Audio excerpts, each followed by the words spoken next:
USA kaitseministeeriumi kavandatava 2027 aasta eelarve ulatus on kindlasti nii mõnegi kulmu kergitanud. Inflatsiooni arvesse võttes on 1,5 triljoni dollari suurune ettepanek peaaegu 40% suurem kui 2026 aasta oma, mis oli omakorda üks suurimaid kaitsekulutuste ettepanekuid USA ajaloos. Kuid selle tohutu rahastamistaotluse detailse jaotuse sees on kaitseministeeriumi poolt üks erakordse tähtsusega kuluartikkel. $54,6 miljardit kaitse autonoomse sõjapidamise grupile ehk lühidalt DOG. See kulu muudab sisuliselt kogu USA lähenemist maailma konfliktidele. Ja kuna USA'l on endiselt maailma kõige võimsam sõjavägi, on selle eelarverea abil USA sisuliselt sõjareeglid ümber kirjutanud. Nii see käib. Kui sa pole kunagi varem kuulnud DOG-ist, siis sa pole üksi. DOG on hiljuti loodud organisatsioon, mis loodi üsna vaikselt 2025 aasta lõpus. Selle 2026 aasta eelarve oli suhteliselt tagasihoidlik $225 miljonit, mis teiste eelarveridade seas võis kergesti märkamata jääda. Aga DOG-i jaoks 2027 eelarve aastaks taotletud $54,6 miljardit, mis tähendab 24,000% suurust rahastuse kasvu võrreldes eelmise aastaga, on võimatu märkamata jätta. See on tohutu summa, isegi ajaloos suurima kaitse-eelarve taotluse kontekstis.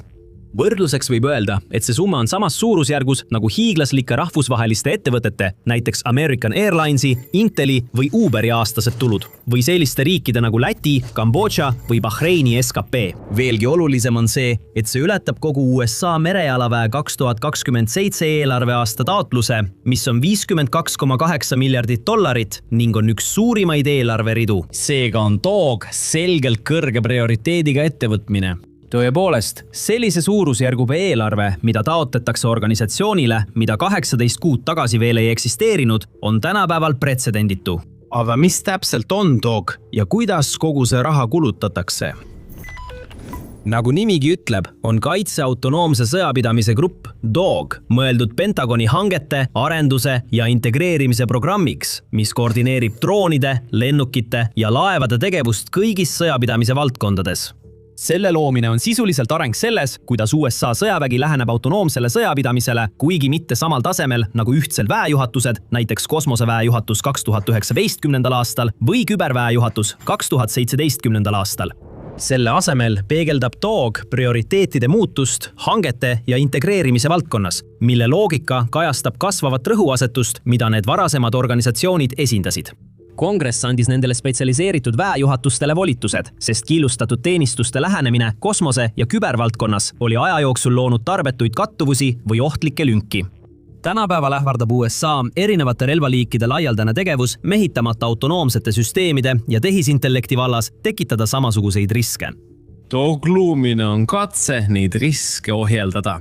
Tsentraliseeritud juhtimine peaks lihtsustama USA sõjaväe autonoomsete süsteemide arendamist, tagades, et erinevad relvaliigid ei taotleks vastuolulisi taktikalisi eesmärke ega kasutaks kokkusobimatuid tehnilisi standardeid. Kuid mis veelgi olulisem, DOG loomine näitab USA soovi jääda domineerivaks sõjalise jõuks ja vältida mahajäämist olukorras, kus sõjapidamine muutub põhimõtteliselt. Nagu sõjad Ukrainas ja Pärsia lahes on selgelt näidanud, domineerivad droonid nüüd sõjapidamist kõigis valdkondades. Hinnanguliselt põhjustavad droonid nüüd vähemalt 70% varustuse ja isikukaotustest nii Vene kui ka Ukraina poolel. Autonoomsed tehisintellekti juhitud droonid paistavad olevat järgmine suur arengusuund. Seega on täiesti loogiline, et USA seab need süsteemid nii julgelt prioriteediks. Eelised räägivad iseenda eest. Autonoomsed tehisintellekti juhitud süsteemid pakuvad sõjaväele suuremat operatiivkiirust, täpsust ja ohutust, vähendades inimeste riski lahingutsoonides. Need kiirendavad otsustustsükleid, parandavad sihtmärkide tuvastamise täpsust ja võimaldavad keerukaid missioone keskkondades, mis on inimtöötajatele liiga ohtlikud. Tehisintellekt töötab masinakiirusel, kiirendades jälgimise, orienteerumise, otsustamise ja tegutsemise ehk OUDA tsüklit ning töötleb tohutul hulgal andmeid kiiremini kui inimanalüütikud. Tulemusena tuvastatakse ohud kiiremini ja neile reageeritakse kiiremini. Nagu on tõestanud USA Palantir Project Maven tarkvara kasutuselevõtt, parandavad masinõppe algoritmid sihtmärkide tuvastamist ja klassifitseerimist. See vähendab inimlikke vigu ja võimalikke kaasnevaid kahjusid, pakkudes järjepidevamat ja täpsemat ohtude tuvastamist. Lisaks pakub tehisintellekt ka tegevuskulude kokkuhoidu ja optimeeritud logistikat. tehisintellektil põhinev ennustav hooldus annab operaatoritele teada, millal on vaja remonti ja nii edasi. See vähendab seadmete seisakuid, samal ajal kui automatiseeritud jälgimine ja logistika vähendavad tööjõuvajadust ööpäevaringseks jälgimiseks ja varustuse tarnimiseks. Lahinguväljal saavad maismaal, merel ja õhus tegutsevad autonoomsed droonid täita igavaid, räpaseid ja ohtlikke ülesandeid, nagu marsruutide puhastamine lõhkekehadest, pommide kahjutustamine ja luure. See vähendab tööjõuvajadust ja võib oluliselt vähendada omade kaotusi.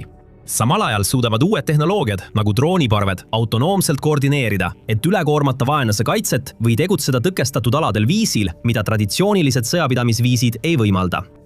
Järeldus on selge. Kui USA soovib säilitada oma sõjalist ülekaalu ja kiiret üleolekut, on autonoomsete tehisintellektil põhinevate süsteemide sügav integreerimine täiesti hädavajalik. Kuid siin on üks konks.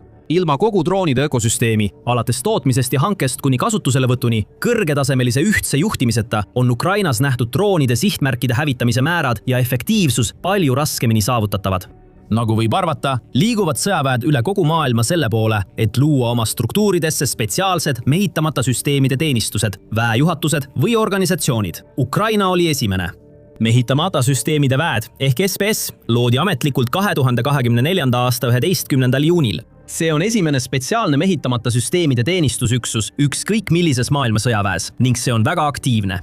2025 aasta lõpu seisuga viis see läbi 100 000 kuni 120 000 droonilendu kuus. Venemaal on samuti spetsiaalne mehitamata süsteemide vägi, VBS, mis on samuti lühendsõnadest mehitamata süsteemide väed, ainult et vene, mitte ukraina keeles. VBS loodi 12. novembril 2025, umbes 17 kuud pärast Ukrainat. Kuid erinevad SPS-ist on VBS liigitatud relvaliigiks, mitte iseseisvaks väeliigiks. Kui SPS tegutseb Ukraina relvajõudude eraldi haruna, siis VBS-i rügemendid on vastavalt vajadusele allutatud maaväe, mereväe või õhudessantväe üksustele. Aga see ei tähenda, et venelased ei võtaks droonide juhtimist ja kontrolli sama tõsiselt kui Ukraina. Ukraina uuenduslikkus selles valdkonnas on neid selleks sundinud. Lekkinud värbamisdokumendid näitavad eesmärki jõuda 2026 aasta lõpuks 78 800 droonioperatsioonide personalini. Plaaniga laieneda lõpuks peaaegu 210 000 nii. Hiina, Iraan ja Põhja-Korea on sellele probleemile lähenenud teistmoodi. Põhja-Korea drooniprogrammi juhib keskse juhtimisega mehitamata lennundustehnoloogia kompleks, mis on spetsialiseerunud organisatsioon relvatööstuse osakonnas. Siiski tundub, et tegelik operatiivjuhtimine on killustatud. Iraan on samal ajal integreerinud droonid tugevalt kõigisse oma sõjalise tegevuse aspektidesse, kuid selle mosaiikkaitsestrateegia rõhutab detsentraliseerimist, mis võimaldab neil jätkata droonide ja rakettide tulistamist üle kogu riigi. Näiliselt hetkekski tempot kaotamata, isegi pärast seda, kui enamik nende komandöre oli USA ja Iisraeli õhurünnakutes mõrvatud või lahingus hukkunud. Hiina lähenemine on taas erinev, kuid väidetavalt kõige sarnasem Vene mudelile. Selle asemel, et luua spetsiaalne mehitamata süsteemide teenistus, on Hiina rahvavabastusarmee alates 2020 aastast seadnud intelligentiseerimise moderniseerimise prioriteediks. Plaani kohaselt integreeritakse mehitamata ja autonoomsed süsteemid kõigi 5 teenistuse ja kõigi 5 sõjaväeringkonna vahel, kuid näib, et ilma tsentraliseeritud ühtse juhtimiseta. Pole selge, kas see on strateegiline otsus või on nad lihtsalt aeglasemad kui USA, kuid selge on see, et USA on valinud tsentraliseeritud mudeli. Ja DOG on selle tulemus. Nüüd, DOG-i kontseptsioon ei tekkinud lihtsalt tühja koha pealt. Suures osas on see varasemate USA sõjaliste programmide laiendus ja konsolideerimine ühtsemaks ja võimsamaks tervikuks. Kõige olulisem neist on Replicator programm. Replikaatori algatuse käivitas 2023 aasta augustis endine kaitseministri asetäitja Kathleen Hicks.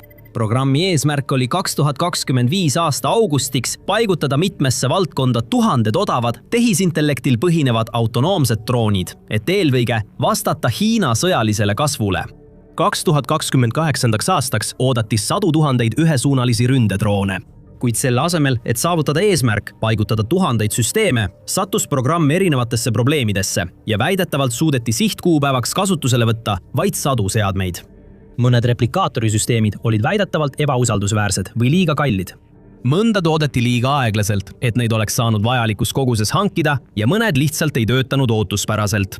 Võib-olla kõige kõnekam on see, et Pentagonil väidetavalt oli neil raskusi tarkvara leidmisega, mis suudaks edukalt juhtida erinevate ettevõtete poolt toodetud suure hulga droonide koostööd sihtmärgi leidmiseks ja vajadusel selle ründamiseks. Nagu peagi näeme, ei ole see tehisintellektil põhinev ühtne tarkvara arhitektuur lihtsalt soovunelm. See on täiesti keskne uues, toogist inspireeritud sõjapidamise viisist. Tõepoolest, tarkvarapõhine juhtimise kontrollikiht heterogeensete autonoomsete süsteemiparkide jaoks on üks peamisi kulukategooriaid selles $54,6 miljardi suuruses rahastustaatluses. Siin, saates Sõjasaade, süveneme põhjalikult, et tuua teieni laiem pilt. Me ei korruta samu pealkirju nagu kõik teised kanalid. Me filtreerime välja müra, et tuua teieni tõelised lood ja selgitada, miks need olulised on. Kui sa pole seda veel teinud, siis telli kanal, et oleksid alati kursis. Vaatame lähemalt, mida Kaitseministeerium loodab saada oma $54,6 miljardi suuruse investeeringu eest. Esimene kulukategooria on Replicator programmist päritud suuremate ühesuunaliste ründedroonide, mehitamata pinnalaevade ja mehitamata allveesõidukite jätkamine ja laiendamine. Tööstusanalüüsid on seadnud eesmärgiks üle 200 000 autonoomse süsteemi kogu toogi ja droonide domineerimise valdkonnas 2028 eelarveaastaks. Droonide domineerimine on toogiga paralleelne täiendav algatus Pentagoni laiemas autonoomse sõjapidamise strateegias. Peamine erinevus nende kahe vahel seisneb selles, et toog keskendub suurtele droonidele, samas kui droonide domineerimine keskendub väikestele droonidele, nii ründe kui ka kaitselisteks droonitõrje operatsioonideks. Ühinenud asutuste töörühm 401 ehk lühidalt GATF 401 on organisatsioon, mis vastutab droonide domineerimise programmi eest. Nagu DOG on see uus üksus, mis asutati augustis 2025 ja see, kuidas see DOG-ga suhtleb, on oluline osa kogu võrrandist, nagu me varsti teada saame. Togi kulutuste teine kategooria on eelmainitud tehisintellektil põhinev juhtimis- ja kontrolltarkvara ning see on vaieldamatult kõige olulisem. Replikatoori suutmatus sellist süsteemi tavada on peetud üheks algse algatuse arhitektuuri keskseks puuduseks. Ilma sellise süsteemita on praktiliselt võimatu koordineerida erinevatest tootjatest pärit erinevatest droonidest koosnevaid drooniparvi tervikliku juhtimis- ja kontrollstruktuuri raames. Praktiliselt võimatu, aga võib-olla mitte täiesti võimatu. Pentagon otsib aktiivselt lahendust. Näiteks 2026 aasta jaanuaris käivitas Pentagon Autonomous Vehicle Orchestrator Prize Challenge'i, mille eesmärk on leida just sellist drooniparve koordineerivat tarkvara, mille maksimaalne auhinnafond on $100 miljonit. Siiski, kui sobiv tarkvara on leitud, ulatuks kogu 5-aastase programmi jooksul vajalik juhtimis- ja kontrolli investeering tõenäoliselt mitme miljardi dollarini. See on mõistetav, arvestades tipptasemel tehisintellekti jaoks vajaliku arvutusvõimsuse kõrget hinda ja seda, et tehisintellekt on mõeldud olema togi tegevuse keskmes. Nüüd ei ole iseenesest üllatav, et tehisintellekt on togi keskmes. USA integreerib tehisintellekti kiiresti kogu oma sõjaväes.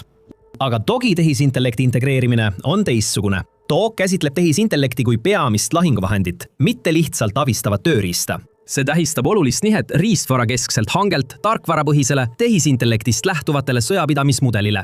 Seda sammu toetab karm õppetund, mis saadi Ukrainas ja Iraanis ning replikaatori programmi ebaõnnestumisest. Varem pani Pentagoni peamise rõhu riistvarale, kuid tegelikkuses on riistvara tehisintellekti tarkvara kõrval teisejärguline. Selle tulemusena käsitleb TOC oma praeguses strateegias tehisintellekti ja füüsilist autonoomiat kui dünaamilist duot, kus tarkvara on peamine strateegiline vara. Eesmärk on ju kasutusele võtta intelligentsed parved, kus tehisintellekt võimaldab autonoomset otsustamist, koordineerimist ja kohanemist masina kiirusel. Ja see taandub pigem tarkvara kvaliteedile kui ükskõik millisele seadmele, mida see juhib. Et lihtsustada tehisintellektil põhineva tarkvara arendamist, mis juhib ja tsentraliseerib mehitamata süsteemide tööd, rakendab TOG ka modulaarseid avatud süsteemi arhitektuure ehk MOSAT ning TOD andmekorralduse protokolli. Lihtsustatult öeldes tähendab see, et kõik platvormid peavad pakkuma standardiseeritud liideseid kolmandate osapoolte integreerimiseks ja kauguuendusteks. Eesmärk on võimaldada kommertskiirusel arendustsükleid, mis oleks märkimisväärne muutus võrreldes traditsiooniliste kaitsehangete tsüklitega. Mõnevõrra vastuoluliselt erineb TOG oluliselt tsiviilsektori tehisintellekti normidest, lükates tagasi mudelid, millel on piiravad eetilised kaitsemeetmed. Anthropicu Claude mudelit oli USA sõjaväes laialdaselt kasutatud ning väidetavalt kasutati seda ka USA operatsiooni ajal, mille eesmärk oli röövida Venezuela president Nicolas Maduro. Siiski, avalikkuse surve tõttu esitas Anthropic hiljem vastuväiteid Claude'i piiramatu kasutamise kohta sõjalistel eesmärkidel. Lühikese ajaga määras USA sõjaministeerium ettevõtte tarneahela riskiks selle tagajärjel. Samuti, selle juhtumi tagajärjel, nagu on kirjeldatud Kaitseministeeriumi 2026 aasta jaanuari tehisintellekti strateegias, nõuab TOG nüüd kõiki seaduslikke kasutusmudeleid, mis on vabad ideoloogilisest häälestamisest või piiravatest kasutuspoliitikatest, mis võiksid piirata lahingutõhusust. See hõlmab ka selliste ettevõtete nagu Palantir tooteid, mille hiljuti avaldatud manifest lükkab tagasi eetilised piirangud tehisintellekti kasutamisel. Tõepoolest, selle manifesti põhjal otsustades on Palantir TOG-i jaoks ideaalne partner. Nagu varem mainitud, kasutatakse selle Project Maven tarkvara juba laialdaselt USA sõjaväes. Ja manifesti peamised punktid, nagu sajandi kõva jõud, põhineb tarkvaral ning inseneride eliidil on selge kohustus osaleda riigikaitses, näitavad sügavat ideoloogilist ja operatiivset ühtsust TOG-iga. Nüüd on TOG tegevuste 3. kategooria, sõjamängud, katsetused ja operatiivsete kontseptsioonide arendamine. Nagu admiral Samuel Poparo kirjeldas 2025 aasta detsembris Reagani riigikaitsefoorumil, hõlmab see suund nii lahinglaskmisharjutusi mandriosa USA polügoonidel kui ka simulatsioone, mida viiakse läbi Endersi Sepigoja keskkonnas. Endersi Sepigoda on üks 7 Kaitseministeeriumi käivitatud teedraevast projektist ehk BSP-st, mis on osa eelmainitud tehisintellekti kiirendamise strateegiast, mis avalikustati jaanuaris. Projekt on nime saanud romaani Enderi mäng järgi ning keskendub tihedamate tagasisideahelate loomisele simulatsioonide arenduse ehk SimDevi ja reaalse maailma operatsioonide ehk SimOpsi vahel. Eesmärk on kiiresti testida, täiustada ja kohandada taktikaid tehisintellekti toel tegutsevate vastaste vastu.